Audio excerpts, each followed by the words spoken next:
आपल्याला दिवशी सुद्धा बघायला नाही मिळाले असते.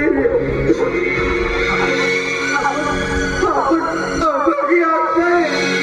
आपल्याला आईची कधी चेहरा सुद्धा बघायला मिळालं.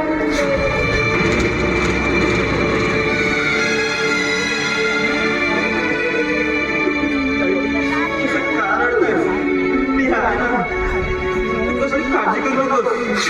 अरे हे बघ आई अरे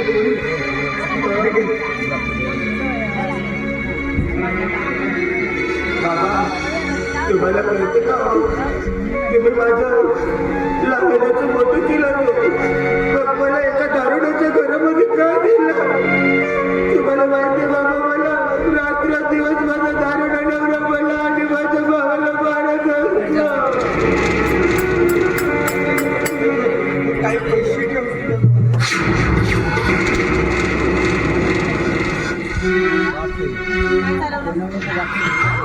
काय चालवला तुम्ही? तिचा उचकटलेला संसार बसवून दिला तर काय वाईट आहे याच्या. किती वेळा बसून द्यायचा नाही. वर्षभर यायची रडगाडा नाही केली की तिचा संसार बसवून द्यायचा म्हणून चालले 20,000 काय 10,000 काय 50,000 काय तिचा भाड लागलाय का हालवडीचे पैसे पडले म्हणायला. आहे ना माझी. तर मग एक काम करा सगळं तिच्या नावी करून द्या. माझा मुलगा सून व्यवस्थेवर ठेवून आता तू असं मुलांमध्ये भेदभाव का करतोय. कुठं भेदभाव करतो मी? मग सगळं तिला निवडून देत आहे. काहीतरी माझ्या पुढे सगळं विचार करा थोडसा. जावई जर चांगला असता तर तिच्यावर ते तुमची चूक आहे.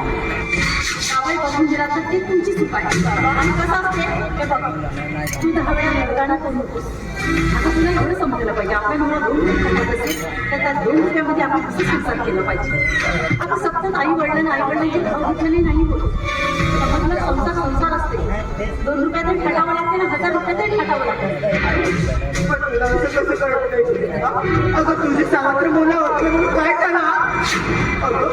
सावत्र गावचं आपण तुझे मुलं जातं आणि माझं भाऊ काय तुझं वाईट केलंय का.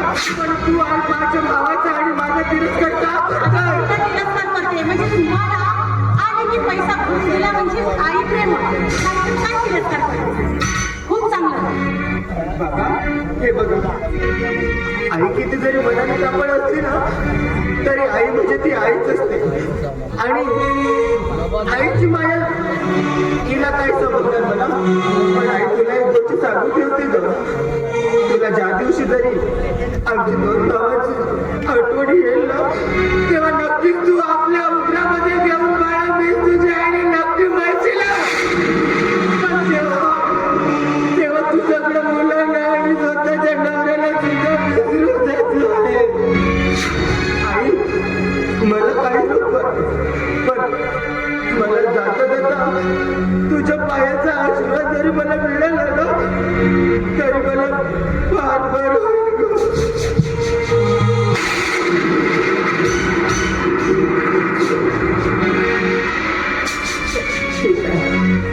नको तुला आशीर्वाद नाही द्यायचा असेल ना नको. पण बाबा तुम्ही तर माझे बाबा तुम्ही मला आशीर्वाद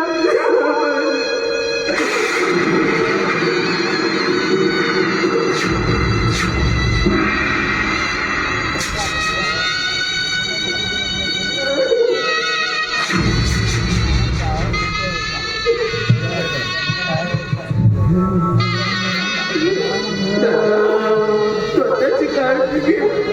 मी येते बाबाकडे लक्ष दे.